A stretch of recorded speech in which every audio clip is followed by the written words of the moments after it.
வணக்கம். நாட்டின் வளர்ச்சிக்கு ஏற்ப இந்திய சமூகத்தின் கரங்களை வலுப்படுத்தும் முயற்சிகளுக்கு பிரதமர் டத்தோஸ்ரீ அன்வார் இப்ராஹிம் எப்போதும் முன்னுரிமை அளித்து வருகிறார். அம்முயற்சிகள் எதிர்பார்த்த வெற்றியை அளிப்பதை உறுதி செய்வதில் டத்தோஸ்ரீ அன்வார் முழு கடப்பாடு கொண்டிருப்பதாக தொழில் முனைவோர் கூட்டுறவு மேம்பாட்டுத்துறை துணை அமைச்சர் டத்தோ ரமணன் ராமகிருஷ்ணன் கூறினார். மடானி அரசாங்கம் ஒருபோதும் எந்த இனத்தையும் ஒதுக்கியதில்லை. மாறாக எல்லா நேரங்களிலும் அனைவரையும் அரவணைத்து செல்கிறது.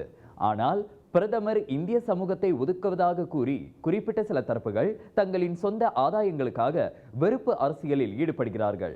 அது நிறுத்தப்பட வேண்டும் என கேட்டுக்கொண்ட டத்தோ ரமணன், இந்திய சமூகத்தின் உருமாற்ற திட்டம் வெற்றியடைய நாம் அனைவரும் ஒன்றுபட வேண்டும் என்றார். இந்நாட்டு இந்தியர்களின் கரங்களை வலுப்படுத்தும் முயற்சிகளுக்கு உத்தரவாதம் அளிக்கப்படுவதை நாம் உறுதி செய்ய வேண்டும். துணை அமைச்சர் என்ற வகையில் தமது கொள்கையும் அதுதான் என்றார் அவர். Apa yang saya buat? Ambil 2 bulan ini saja. 2 bulan. Tekun 30 juta naik 60 juta. Amanah Ikhtiar 20 juta naik 70 juta. Ini siapa buat? Saya umumkan, mandat siapa bagi saya? Perdana Menteri yang bagi. Jadi macam mana kita boleh katakan dia tidak buat apa-apa? Macam mana saya mau tahu? Jadi ada segelintir pemimpin politik yang tidak berjawatan. Dia orang sekarang yang mula ungkit masalah-masalah ni. Kalau hebat sangat, semua salahkan Perdana Menteri, semua cakap sini tak ada bagus, sana tak ada bagus. Saya nak tahu, kenapa sebelum ni pilihan raya tak tanding? Kau ni hebat sangat, patut kau tanding secara bebas. Tunjukkan kehebatan anda. Ini duduk diam-diam. Masa yang sampai bila ada pilihan raya kecil ke pilihan negeri, dia datang keluar macam dia ini berjuang kepada komuniti. இந்திய சமூகத்தின் சிறந்த எதிர்காலத்திற்கு அரசாங்கம் வழங்கும் பல்வேறு தொழில் வாய்ப்புகளையும் வர்த்தக வளர்ச்சிக்கான உதவிகளையும் இச்சமுதாயம் பயன்படுத்திக் கொள்ள வேண்டும் என்பதே தமது எதிர்பார்ப்பு என சுங்கை புலோ நாடாளுமன்ற உறுப்பினருமான டத்தோ ரமணன் கூறினார்.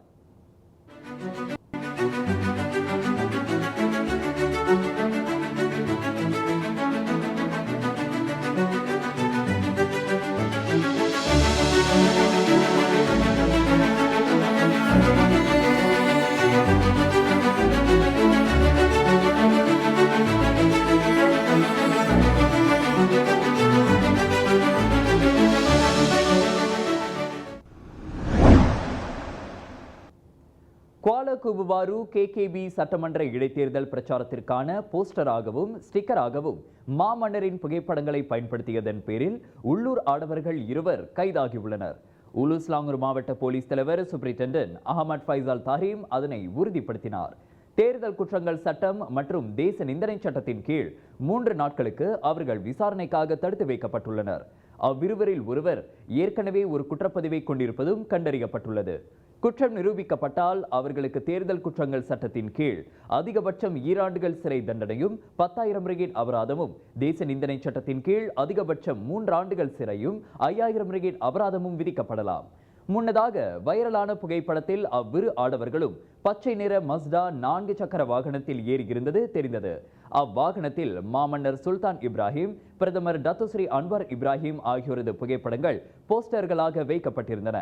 அதோடு பகத்தான் ஹரப்பான் கொடிகளும் மாமன்னரின் சொந்த மாநிலமான ஜொகூர் மாநில கொடிகளும் அவ்வாகனத்தில் பறக்க விடப்பட்டன.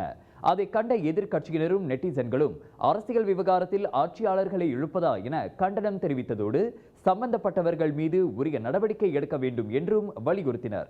இந்நிலையில் பொது அமைதியை கொடுக்கும் வகையில் இடைத்தேர்தலில் இனம், மதம், ஆட்சியாளர்கள் ஆகிய 3 அம்சங்களை பயன்படுத்த வேண்டாம் என அரசியல் கட்சிகளை போலீஸ் மீண்டும் நினைவுறுத்தியுள்ளது. சுவாச பிரச்சனை, சளி, இருமலுக்கு உகந்த தீர்வு சைலஜா பேபி ஹெர்பல் கிரீம். துளசி, கரிஞ்சீரகம், கிராம்பு போன்ற மூலிகைகளால் கொண்டு தயாரிக்கப்பட்டுள்ள சைலஜா பேபி ஹெர்பல் கிரீம் உங்கள் குழந்தைக்கு சிறந்த தேர்வு.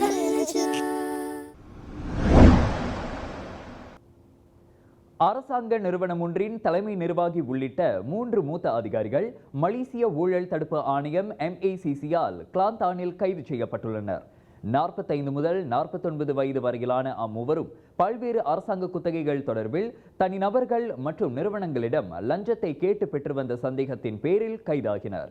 ஞாயிற்றுக்கிழமை இரவு கிளாந்தான் MACC தலைமையகத்தில் வாக்குமூலம் அளிக்க சென்றபோது அவர்கள் கைது செய்யப்பட்டனர். அவர்கள் லஞ்சமாக வாங்கிய மொத்த தொகை எவ்வளவு என்பது இன்னமும் MACC விசாரணையில் உள்ளது. விசாரணைக்கு தடுத்து வைக்கப்பட ஏதுவாக இன்று கோத்தாபாரு மேஜிஸ்திரேட் நீதிமன்றத்தில் அம்மூவரும் நிறுத்தப்பட்டு அதற்கான ஆணை பெறப்படவிருக்கிறது. 2009ஆம் ஆண்டு MACC சட்டத்தின் கீழ் அவர்கள் விசாரிக்கப்படுகின்றனர்.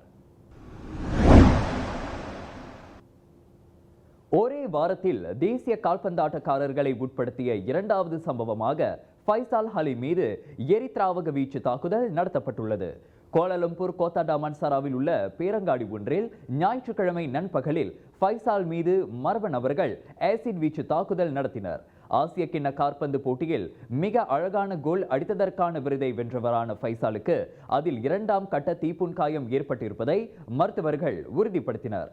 ஆசிட் பட்டு தோல் வெந்து போனதில் உரிய சிகிச்சை வழங்கப்பட்டு ஃபைசாலின் உடல்நிலை சீராக இருப்பதாக தெரிவிக்கப்பட்டது. இவ்வேளையில் ஃபைசால் மீதான அத்தாக்குதல் குறித்து அதிர்ச்சி தெரிவித்த இளைஞர் விளையாட்டுத்துறை அமைச்சர் ஹனாயு தாக்குதல் நடத்தியவர்களை போலீஸ் விரைந்து பிடிக்க வேண்டும் என கேட்டுக்கொண்டார். விளையாட்டில் வன்முறை கூடாது என்றும் அவர் வலியுறுத்தினார்.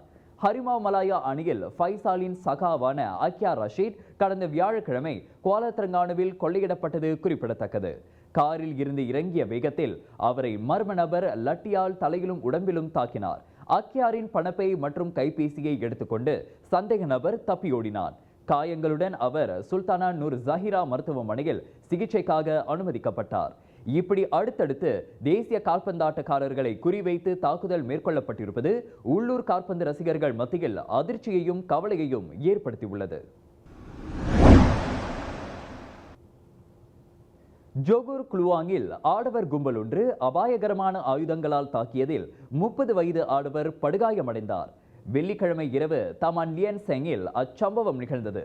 இதையடுத்து சனிக்கிழமையன்று 20 முதல் 30 வயதிலான 3 சந்தேக நபர்களை போலீஸ் கைது செய்தது. அவர்கள் அனைவரும் ஜாலான் லாடாங் நினா சிம்பாங் ரங்காம் மற்றும் இஸ்காண்டார் புத்திரியில் வைத்து கைது செய்யப்பட்டனர்.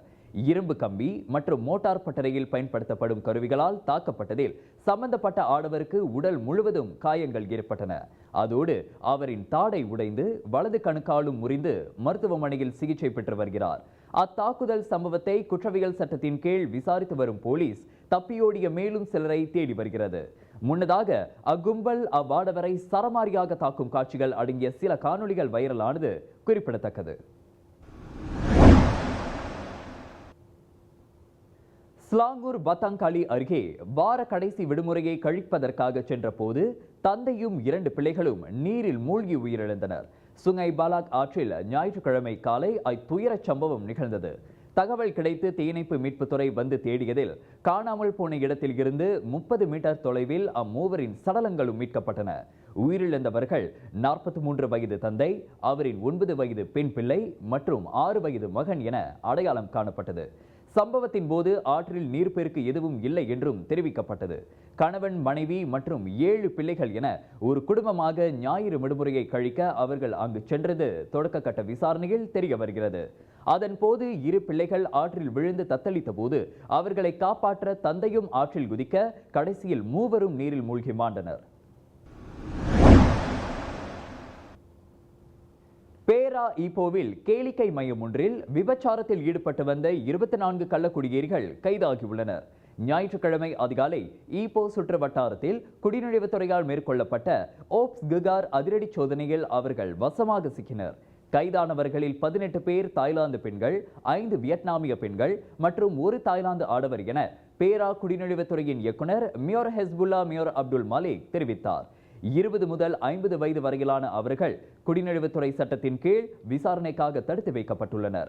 இவ்வேளையில் கள்ளக்குடியேறிகள் மீது நடவடிக்கை எடுக்கப்படும் அதே வேளை அவர்களை வேலைக்கு அமர்த்தும் அல்லது பாதுகாக்கும் முதலாளிகளுக்கும் கடும் தண்டனை காத்திருப்பதாக மியோர் ஹெஸ்புல்லா எச்சரித்தார். பொதுமக்களும் கள்ளக்குடியேறிகள் குறித்து புகார் அளித்து உதவ வேண்டும் என அவர் கேட்டுக்கொண்டார். கத்தாரை தளமாக கொண்ட அல் ஜசீரா தொலைக்காட்சி இஸ்ரேலில் மூடப்படுகிறது. தமது அரசாங்கம் ஏகமனதாக அம்முடிவை எடுத்திருப்பதாக இஸ்ரேலிய பிரதமர் பென்ஜாமின் நெத்தான்யாஹூ அறிவித்துள்ளார். ஹமாஸ் தரப்பின் ஊதுகுழலாக செயல்படுவோருக்கு இஸ்ரேலில் இடமும் கிடையாது, பேச்சுரிமையும் கிடையாது என்றார் அவர். எனவே அல் ஜசீரா தொலைக்காட்சி உடனடியாக மூடப்பட்டு அதன் ஒளிபரப்பு சாதனங்கள் பறிமுதல் செய்யப்படும் என நெத்தான்யாஹூ அறிக்கை ஒன்றில் கூறினார். நாட்டின் பாதுகாப்புக்கு அச்சுறுத்தலாக விளங்கும் அந்நிய ஊடகங்களின் செயல்பாட்டை நிறுத்தவும் அவற்றின் அலுவலகங்களை மூடவும் மூத்த அமைச்சர்களுக்கு அதிகாரமளிக்கும் புதிய தேசிய பாதுகாப்பு சட்டத்தை இஸ்ரேலிய நாடாளுமன்றம் கடந்த மாதம்தான் நிறைவேற்றியது இங்கு குறிப்பிடத்தக்கது. நேதான்யாஹூ அரசாங்கத்துக்கும் பிரபல செய்தி ஊடகமான அல் ஜசீராவுக்கும் நீண்ட காலமாகவே ஒத்துப்போகாது என்பது ஊரறிந்த ரகசியமாகும். அல் ஜசீரா செய்திகள் சதா பாலஸ்தீனத்துக்கு ஆதரவாகவும் இஸ்ரேலை ஏதோ கொடுங்கோல் அரசாங்கம் போன்று சித்தரிப்பதாகவும் நேதான்யாஹூ குற்றம் சாட்டி வந்துள்ளார். அரபு மண்ணின் முதல் சுயேட்சை செய்தி நிறுவனமாக தன்னை அடையாளப்படுத்திக் கொள்ளும் அல் ஜசீரா தொலைக்காட்சி ஆங்கிலத்திலும் அரபு மொழியிலும் ஒளிபரப்பாகிறது. மேலும் பல ஆன்மீக செய்திகளுக்கு வணக்கம் மலேசியாவுடன் இணைந்திருங்கள். எங்கும் எப்போதும் வணக்கம் மலேசியா. நான் மகேந்திரன் அறிவொளி.